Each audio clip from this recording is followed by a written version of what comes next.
Hear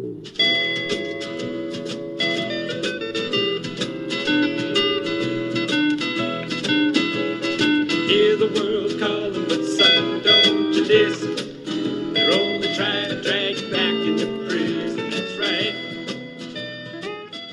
Welcome back to What Have You. I'm Rachel Jankovic. And Becca Merkel. And we're on our last lap of the school year, which is making our podcasting a little wheezy. Well, we're barely showing I up. like that it has just been wheezy throughout. And so now I just feel like we come up with new reasons to blame it on. But this is more wheezy than typical, I think. I think it's definitely had something of that going. I don't know. My life at large has been wheezy, so I think that basically. Well, I'll tell accurate. you where I am is I made it through a whole lot of things. Mm-hmm. And then I splatted. I'm kind of like mid-splat right now is how I feel. Yeah, we're getting ready. Becca and I both have daughters running in the state track meet tomorrow and Saturday. And we're going to try to go watch it. Becca's busy with other stuff here. Well, we're still trying to figure out if we can go watch it. Our daughter runs tomorrow at 5 o'clock our time-ish, but it's 300 miles away, so you got it's a commitment. You got to commit. And I like that Belle also runs the 100 in the medley, so it is it's like 15 seconds. Yeah. You got to drive. Yeah. You got to drive 300 miles to watch something that's going to take about 2 minutes to execute the entire race on the relay. Exactly. And we would totally do it. It's just that here's a no pressure situation. I've already told Rachel this. I'll let the rest of you in on it. You all want to know about the kind of thing Becca does on her Here's what's side. interfering with going to the state track meet is our house is one of the historic homes of Moscow, which isn't saying much. It was built in 1890, so particularly all of you English listeners. Yeah. / even the East Coast of our country. Yeah, can previous up settlements. Something Yeah. older than 1890, but Not here. But Not in Idaho. Everything's fresh in Idaho. well, even I feel like the oldest standing building in Idaho was like only from 1860 or something. Like it wasn't that long before our house. It was Cataldo Mission is the oldest. Which one of these did you drink? The front one. Okay. Yeah, that one. To get my Diet Coke right, guys. Anyhow, where am I going? Oh, yeah. So our house is one of the oldest homes in Moscow. And interestingly, although built in 1890, we are only the third owners. So it went through a couple generations of one family. 1830. Cataldo? Yeah. No, in 1846 they moved it. So Okay. 1840. So all right. It's a little bit early. That's pretty old. Come on. We're getting on up now. there. Nothing Beautiful. from Unfortunately it is. It's cool. Catholic, but beautiful. But anyway, so we're only the third owners. The first family had it for a couple generations, then the second family bought it in the 60s, had it for a couple generations, and then we bought it. And the descendants of the builders of the home, who were kind of like merchants in town. They were kind of, there's a department store named for them and stuff. They're having a family reunion. There was? What department store? David's. Oh. It's the David's, Yeah. Yeah. Anyway, they were sort of a important family early on, and so their descendants are coming to have a family reunion. And they've asked to come to my house on Saturday, midday. They've hired a professional photographer, you guys.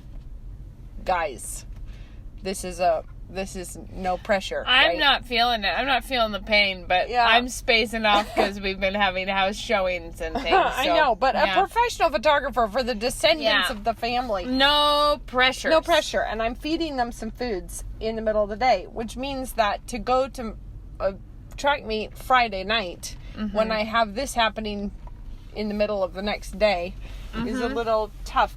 And it's not, I pray that they're not going to tour the house. They said they were going to take a photo in front of the house. And I am going to feed them, but I'm assuming they're going to come into the main part. But what I'd really love to not do is take a tour of the house.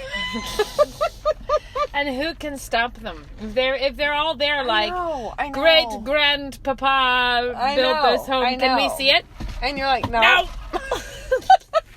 Okay, I have to say, just ask yourself with me. I saw this on Facebook today, and I have to say that I'm not buying it. I'm just not buying this. What are you doubting on Facebook? I can't imagine doubting anything on Facebook. It's a quote. Some old-fashioned things like fresh air and sunshine are hard to beat. Okay. Laura Ingalls Wilder. Does that sound like something that Laura Ingalls Wilder would have said? Does it? Maybe.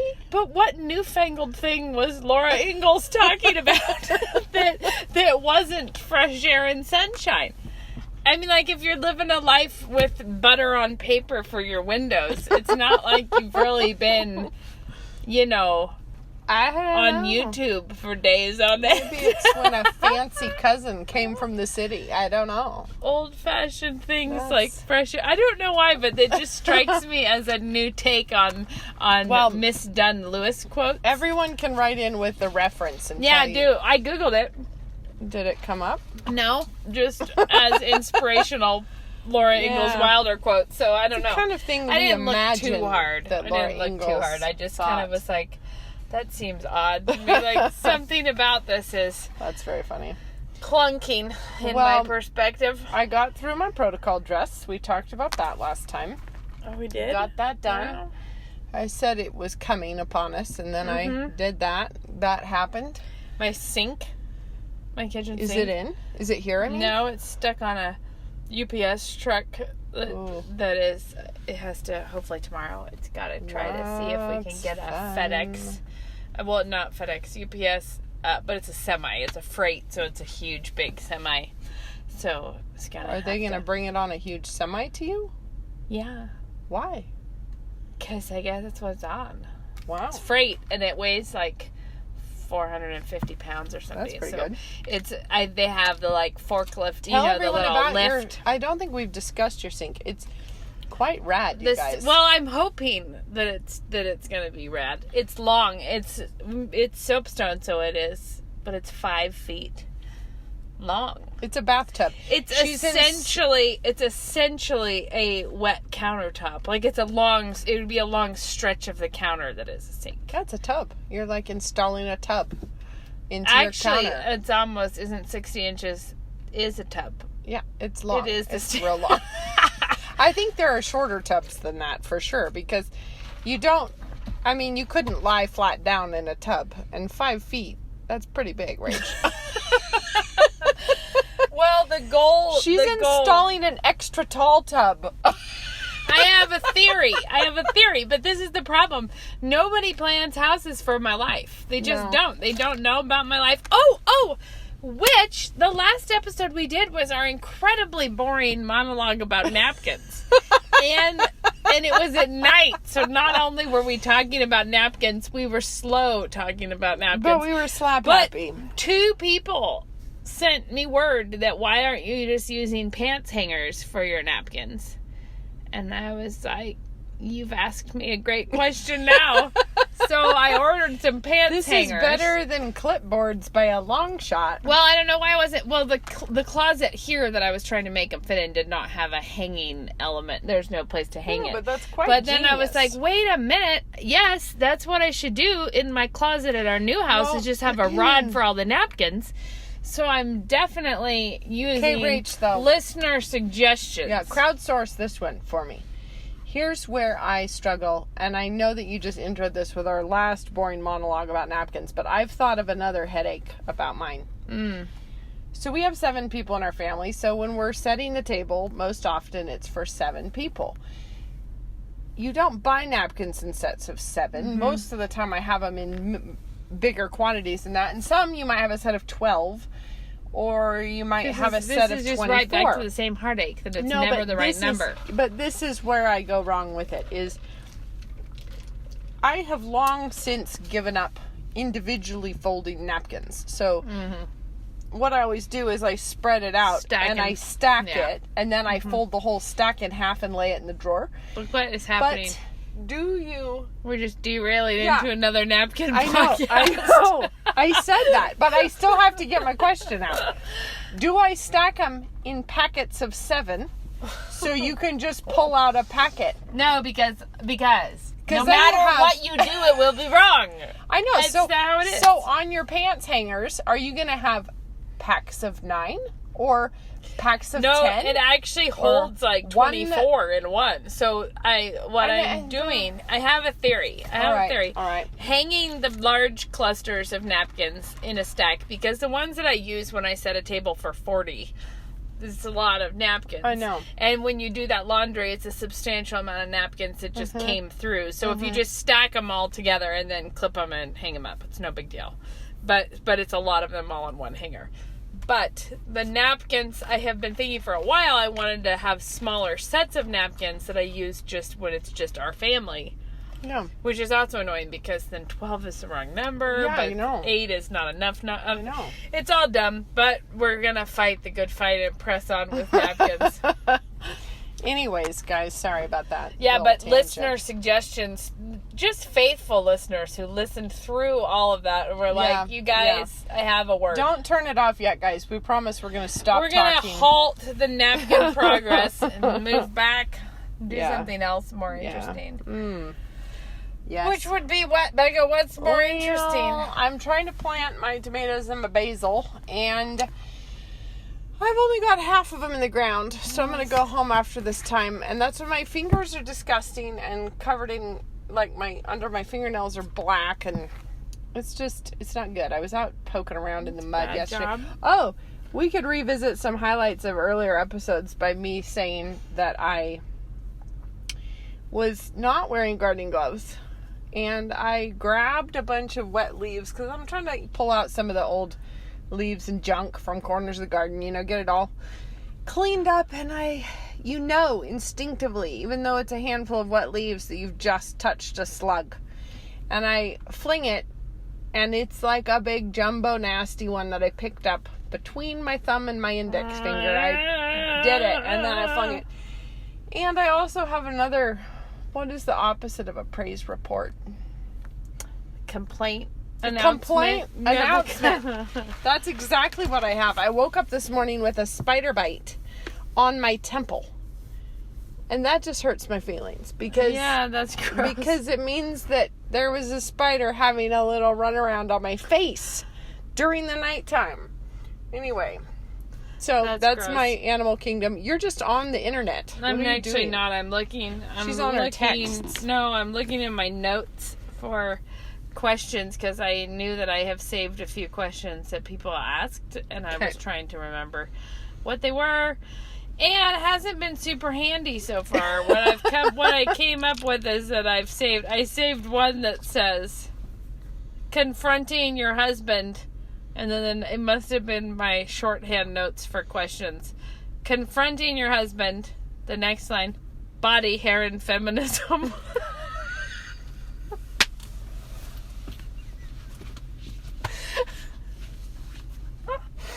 Are you sure these were questions, or were these like little ideas you had for... They're not my ideas. Little ideas you had. Oh, whoops. I'm just telling you that those two don't tie in together. I was like, I don't see how that's I can't see it's really kicking off a great talk about that right now. So. Well, either one in isolation, but probably not together. Right. I think that sorry about that. That was just an entertaining little awkward time. Okay. Here's what I want to know, though. Okay, Rach. Yeah. So, this is a question I remember somebody asking. Okay. And you're building a house, and you just said, people don't plan houses for my life. Yes, no, they do not. And you have put in quite a lot of think time on what are you going to do differently in your house. Yeah. For the lifestyle that you have. And I remember somebody writing in and asking specifically about that. Like, what are we doing? We're remodeling, you're building, and it's... Okay. So tell people about your building project, Rach. What a things you're fascinating. doing. Good. The 5-foot sink is a 5-foot sink good is springboard into this. Yeah, okay, so it's the goal with the 5-foot sink is that when we're really, there are seasons of our life, not all seasons, but there are seasons of our life where we're having about 40 people to dinner 2 times a week or something. So, and we don't anticipate that going away as our children get older and more plentiful when they start and having more their when own they're having their own children. kids, when they're inviting, even just in high school, when they're having people, college, high school, whatever. We expect our home to be a place where we're feeding a lot of people a lot, and we hope it will be that. So the sink is about that more than it's because this is because of me. We're having 2 dishwashers because that just is a sensible thing to do, but I like all the dirty dishes to be on one side working towards the clean side. Mm-hmm. I like a workflow that goes in an orderly manner. Yep. So the thing that really bothered me about the idea of 2 dishwashers is I don't like it when there's a dishwasher on either side of the sink. I don't care which way the dirty to clean goes. Like, it could go left to right or right to left, but I don't like it just being a mosh pit. Everywhere. Yeah. And so I have not liked the idea of a dishwasher on either side of a sink because of that. Because I think, well, then you're like, it's all weird. So we solved this by putting in a 5-foot long sink, and there is a dishwasher on either side of it. But the theory is that it can fit 2 people doing the dishes at the same time from the sink to both dishwashers. Your workflow begins in the middle and works outward. Uh-huh.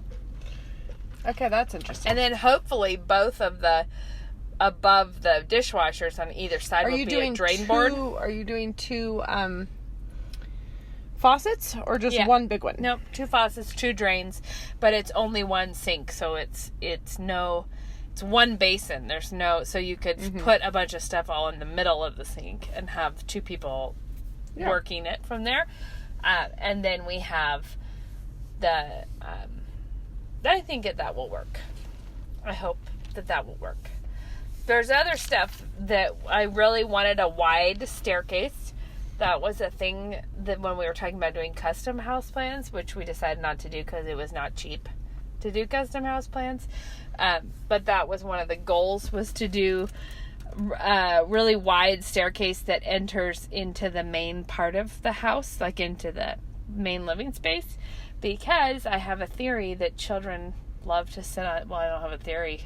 I know the truth. It's just true in the world. That children love to sit on the stairs. So if you're planning to have a lot of people over a lot of times and a lot of children, specifically grandchildren, I like the idea of the stairs being a place that is like kind of like bleacher seating for kids, or like the place people go sit and talk. Your stairs are right between the dining room and the living room, so it's a very so the layout central. The layout on the main floor is basically a 4 square.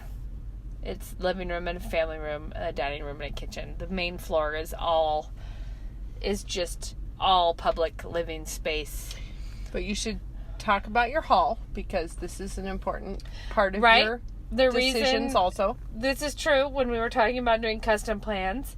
I know that not everybody has this problem, but this is a problem for us, is where to seat so many people all the time.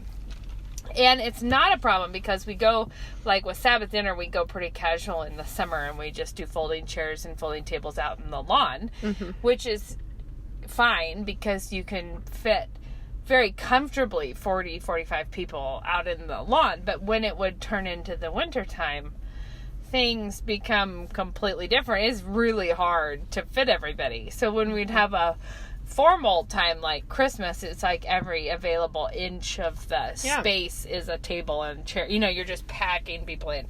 So when we had we were looking for house plans where we could have a lot of people sit down to eat without it being without like we have to carry all the couches to the garage or something. Yep. Which is a thing. We know about that. Yeah, and so do we. I mean, that's what we've been doing. Yeah. It's a thing. And so anyways, we had originally, part of the problem is it's like, well, we don't want to put like a conference hall on our right. house, or what if our life changes substantially for a long season and it isn't us having tons of people over all the time, you know? What are Luke and I gonna do in a house that has the banquet hall? Just like, I mean, do you want that? I don't want that. I know it would immediately go to seed. You know, it'd be like having your own cafeteria, and nothing really makes sense with it. You know, it just was not feeling like this is not a home. This is something. You know, you're like. Yep. Besides, and that's just ignoring the financial ramifications of throwing a banquet hall onto a house plan. And let me assure you, there are some financial ramifications.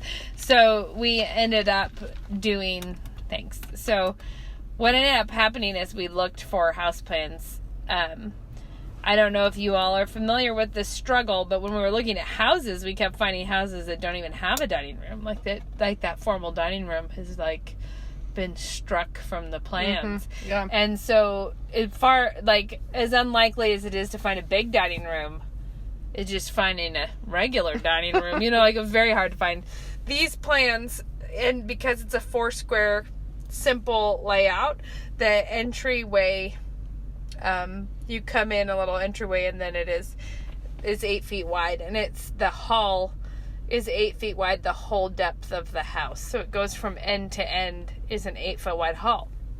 And then there's the living room, the family room, the dining room, the stairs, and the kitchen are all off of the hall.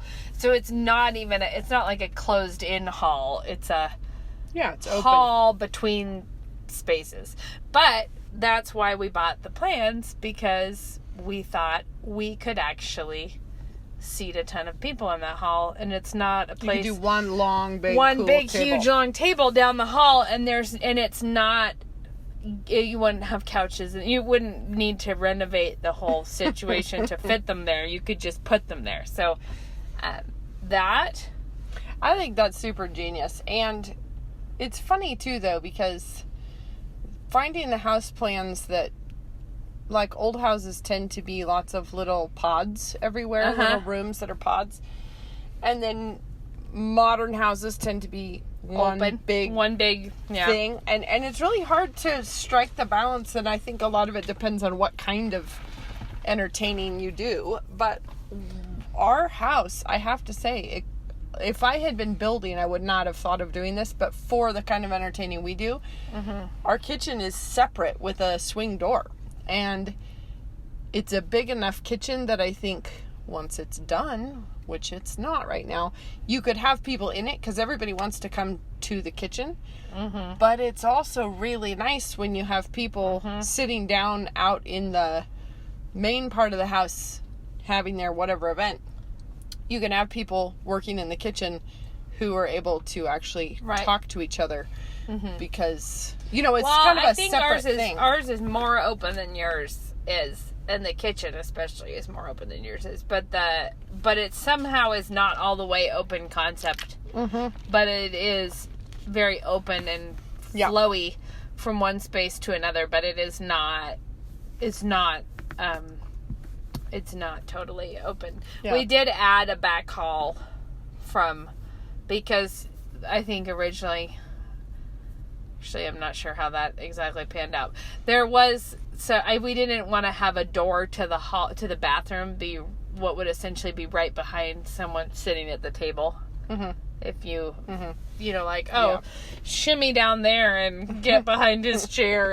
And so we switched it so there's a second hall up from the kitchen to the family room, just so that the bathroom is off of that, and it's a little more private. There's a little bit more, and that's where my smoking porch ended up being. The smoking porch is off the kitchen.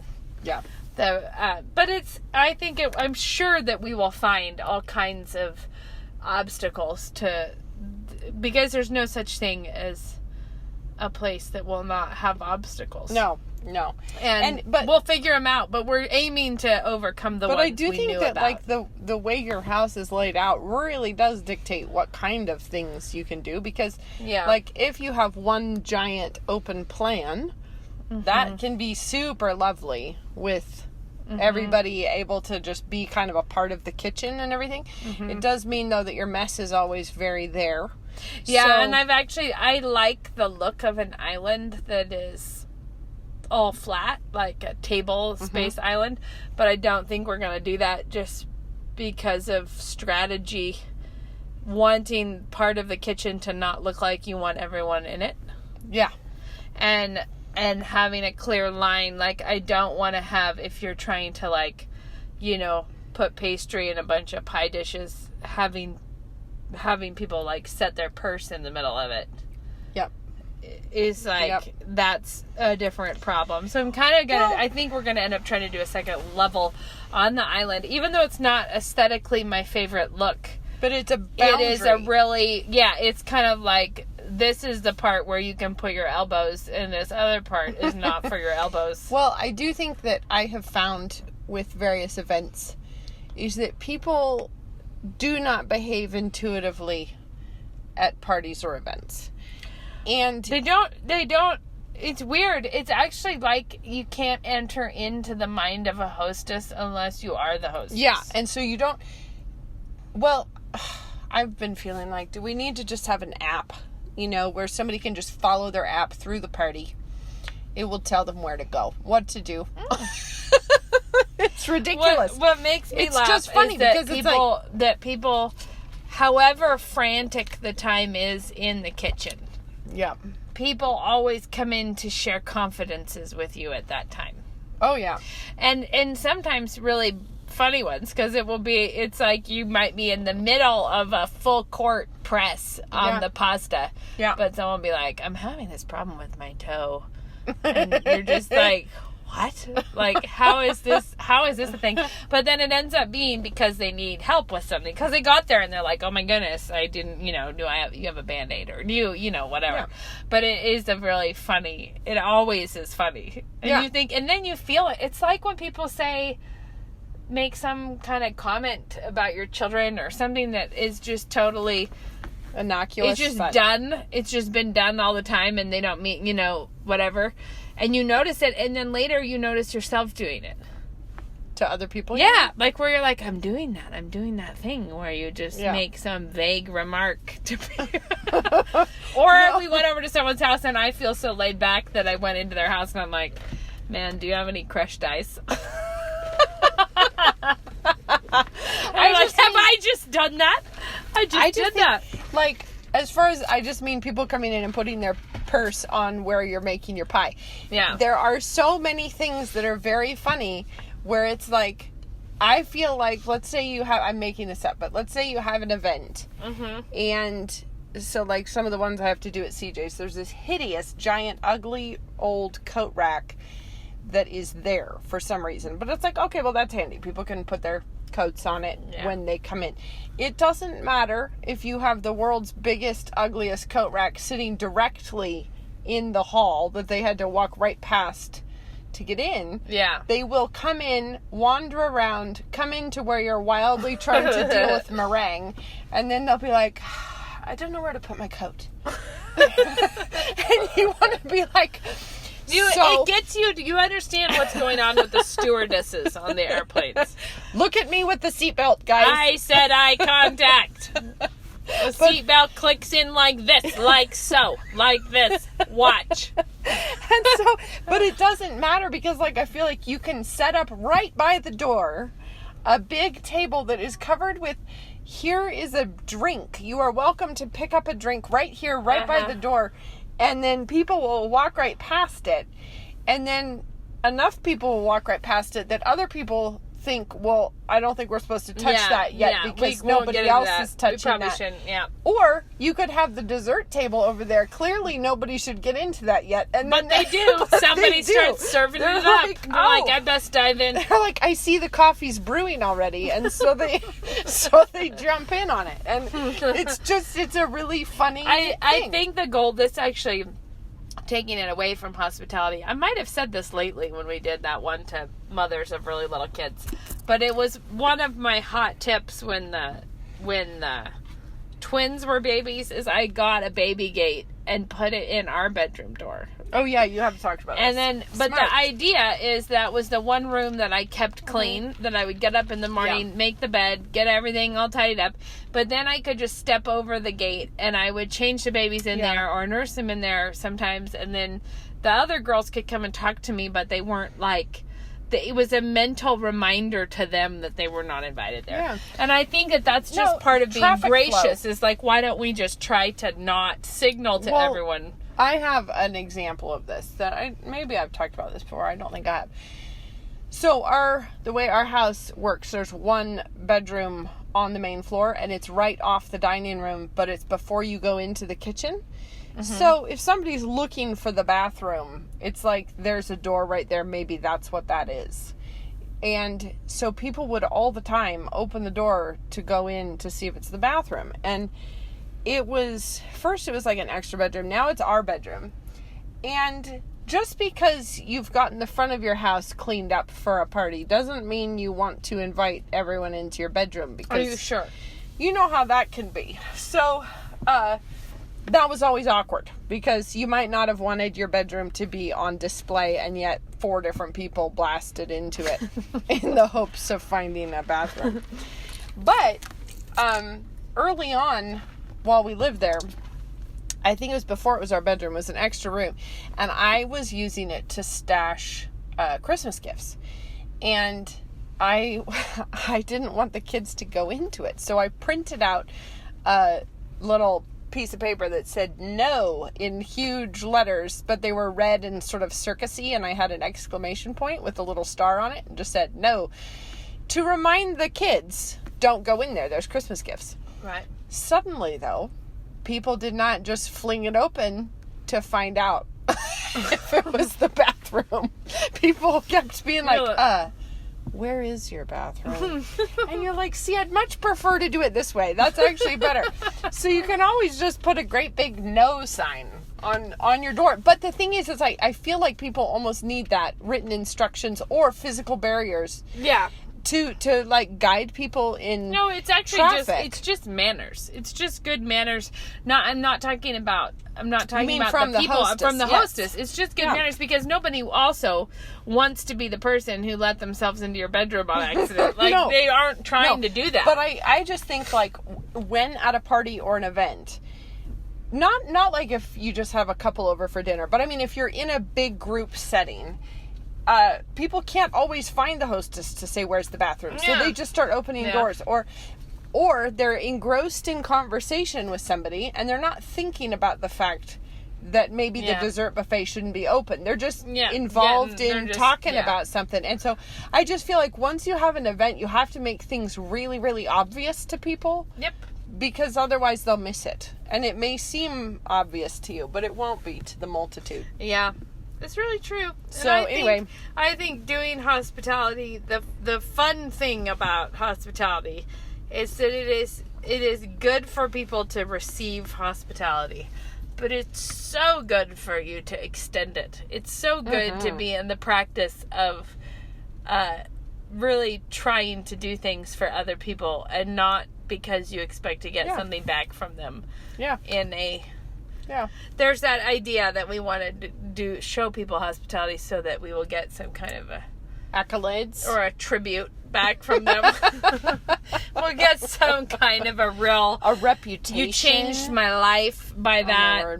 You know, and there's that desire for it to be deeply, hugely meaningful when I think it's more just the ongoing work of being a Christian meaningful. It's just meaningful that you value this because God does. And I feel like I've had to get far more numb to certain things where it's like, you know what?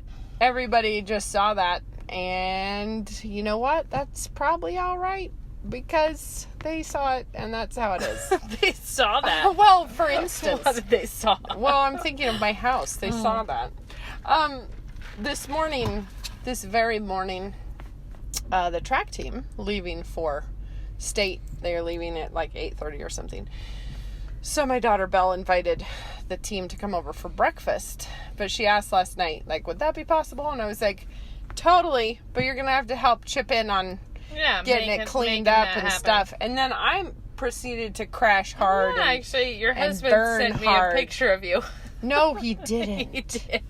Do not post it. I'll pull it up.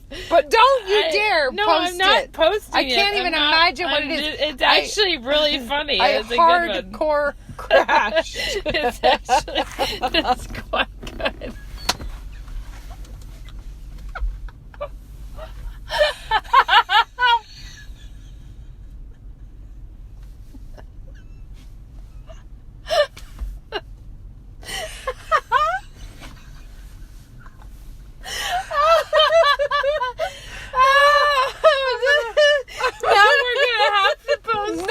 Speaking of people coming into the bedroom, let me see this. Oh my gosh, you guys. Okay. His caption was, "She did it at the table too, so I sent her to bed. She mostly made it." Because this is a photo of Becca stiff-legged and just face down on her bed, sort of in the bathrobe. There's like a bathrobe on your bed and you're just sort of... No, there I am, just splatted. Oh, I didn't mean to interrupt quite so badly with the photo evidence of what happened. Oh, and I like that man. you clearly... Were you gardening yesterday? Yes, I was It's gardening. Like dirt on her rear end. I'm like still in my jeans and hoodie and splatted out on my unmade bed with my legs hanging off. Oh my word. Anyway, so that happened last night. So what I'm telling you is that when You were a big contributor to the when- track breakfast. Is did what you're I saying. spot check my downstairs before the track team Maybe came not. for breakfast? I didn't spot check my own lifestyle there. And Well, that's how it goes anyway, sometimes. so then this morning they all came and I was like, oh look, there's a bunch of Amazon boxes piled up in the corner. Well, that'll do. Haven't gone out to Nobody cares about to the Amazon bin yet. boxes. some folding tables stacked over there from the last event. Nobody We cares. got a couple of renegade bits of mail piled up I on think that. I think You that know, the funny it's thing just is not. It but was not pristine. that But part of you that wants to be like what I'm saying. Oh, nobody cares. The only person who cares is the hostess who wanted it to be about praising her achievements. right. If you really are just doing something nice for other people, Yeah. you're not And that's the actually thing. all swizzled up about that. No, and it's like, you know what? It's completely fine if they come in and they see my house looking not as if it was being photographed in a second for a magazine. I have to. Yeah. I'm still in shock about that photo. That's very... I think it's a perfect. It's a perfect one. Oh my gracious. With a nice Instagram filter, it'll be really flattering.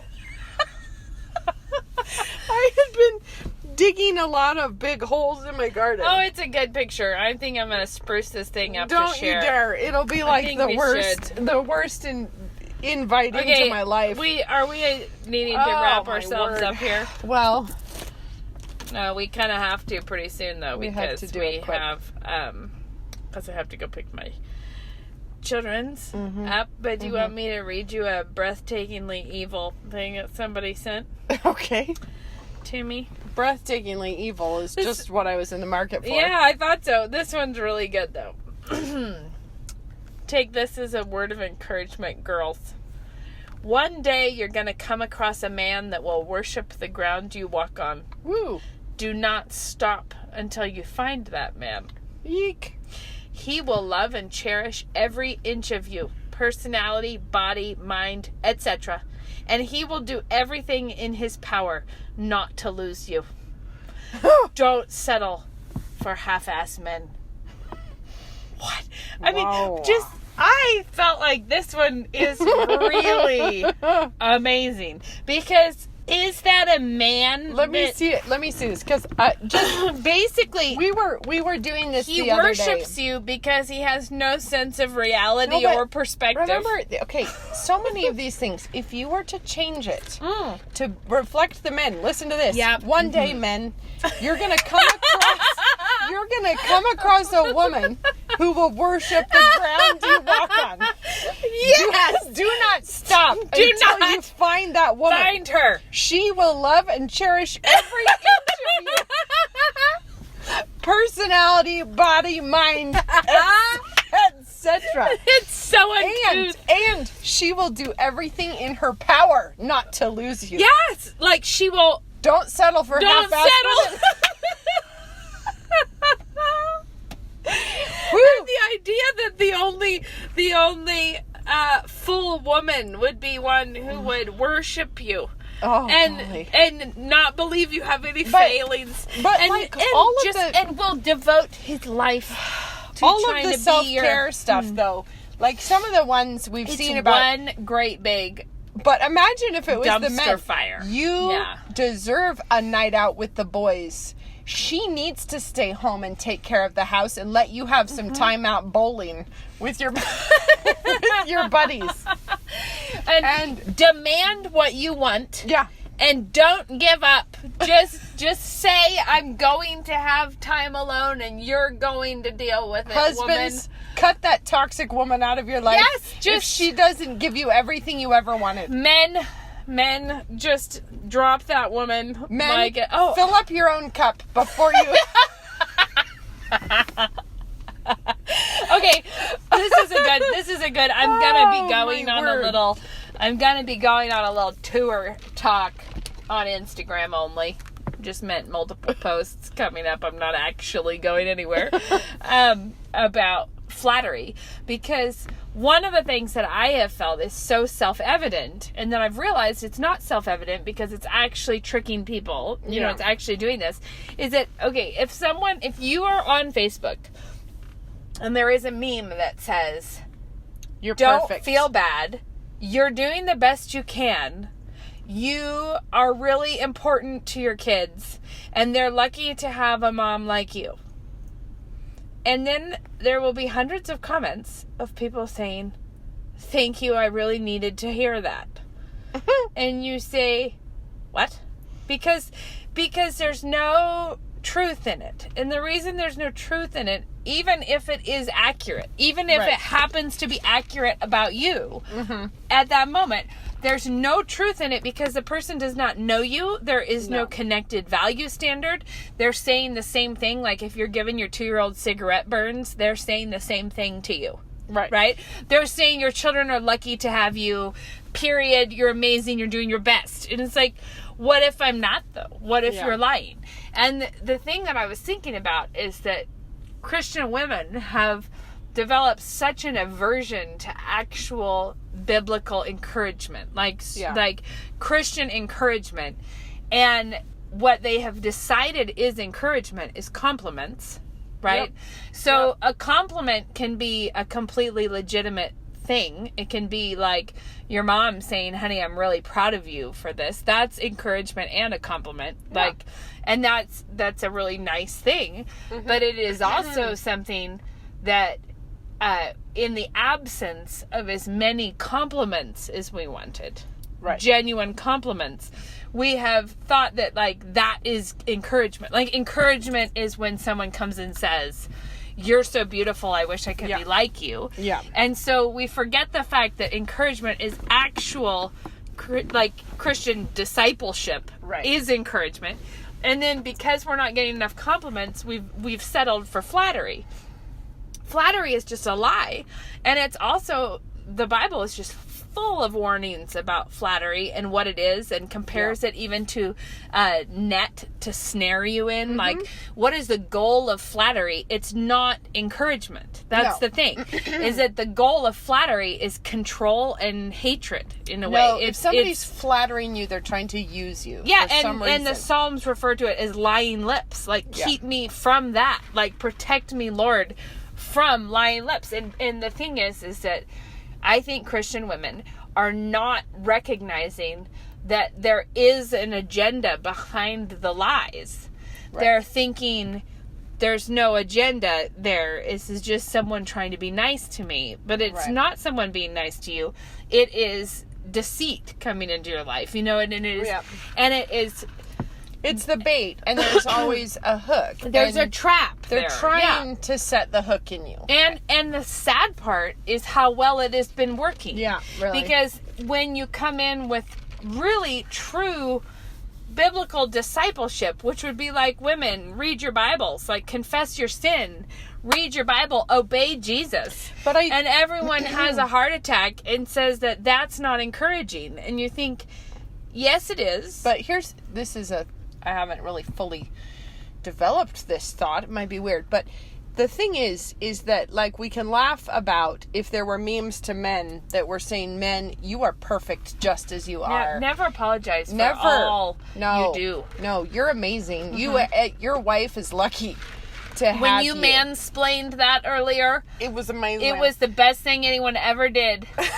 So the thing is we could laugh about what a dud that would be. Nobody would fall for it. But the thing is it's no different in terms of the content. It is absolutely the same in terms of content, but I think the problem is I don't think men are as gullible. Well, no, it's not that. They would fall for some things, but they wouldn't fall for that. No, and I think that shows you that it's actually because women are incredibly vulnerable to that particular line.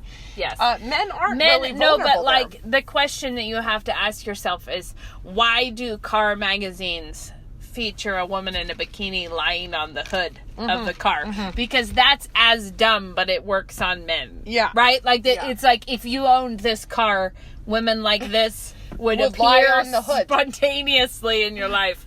And so it's as dumb, but it's just a completely different tactic for men. It's a different technique. But also, that technique wouldn't work for products marketed to women. Like, it's just not, it's not the same level of, it just wouldn't work like out. The Axe body wash commercials.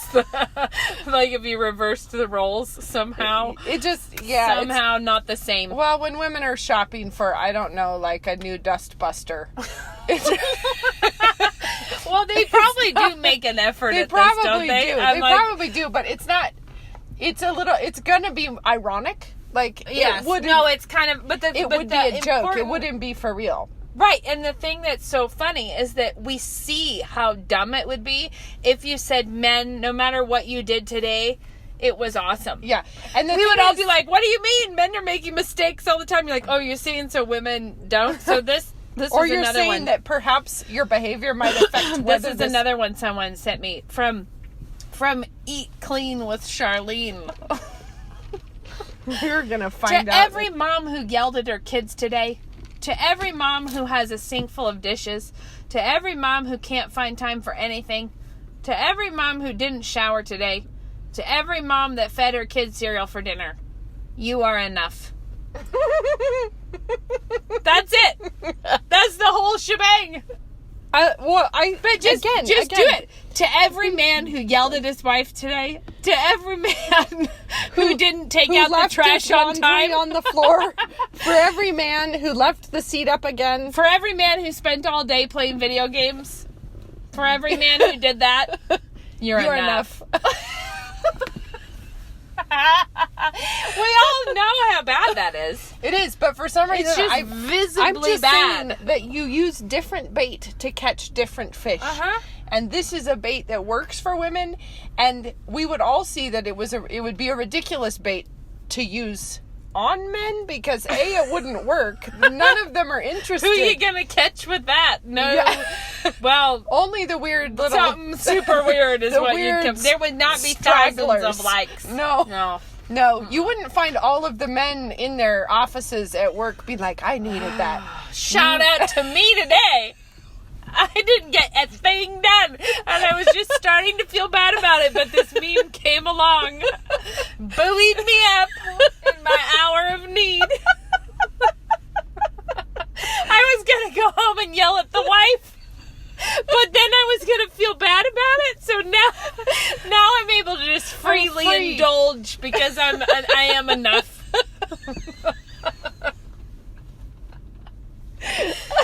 Well, the point about this in my mind is that the problem is that we've smushed together the whole category of what is encouragement. Yeah. Being encouragement would be a compliment. Yeah. And in the absence of compliments, we sub in flattery because if we're not getting as many compliments as we might need. And the thing is it's because I think we started equating compliments Yeah. with biblical encouragement. Yeah. And biblical encouragement is a life of discipleship, which means it's everything. It's rebuke and sustaining, like giving us new understanding. When you're reading your Bible, you're convicted of things, you're fed, you're encouraged, you're strengthened, you see more of Jesus, you see more of God's plan. It's a very different kind of equipping, but what it is not is a tender compliment. No. And because we think that that's it, like we've redefined encouragement as a compliment, makes us really vulnerable to flattery. Because if you're actually being encouraged like a Christian in the Word, flattery just has this bizarre tinny, like what? What are you talking about? Mm-hmm. So I just think at the beginning of when I first started the Department of Hell No, I think I thought going into that, I should go back and look what my first just post... kind of happened, right? Yeah, totally. But I mean, I think the first time I ever specifically summoned out a self-care meme, it was something that I was being really conservative with it, in the sense that I was saying, like, just another thing you need to keep an eyeball on is that you're not buying into this. And I think my warning about it was pretty tame. Maybe. Like, because I did not actually know. I had assumed we had a much better immune system to this than apparently was the case. No, and the thing is, Christian women are very vulnerable to flattery, as are Christian men. It's just we are flattered by different things. And so... Well, flattering men is... Faux respect. It's lying respect. It's lying, you're the strongest, you're the fastest, you're the smartest, you're the...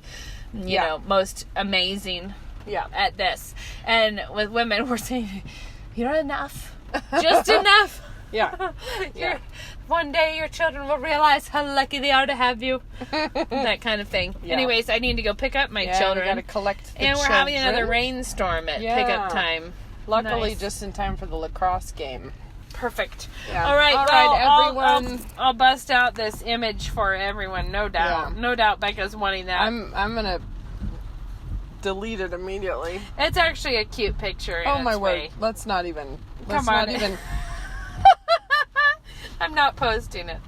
I'm just saying it's pretty good. Unless you want a sister's curse to come upon you. Yeah. Oh my word! It's so funny. I'm not asking for it. Goodbye until next time. Bye.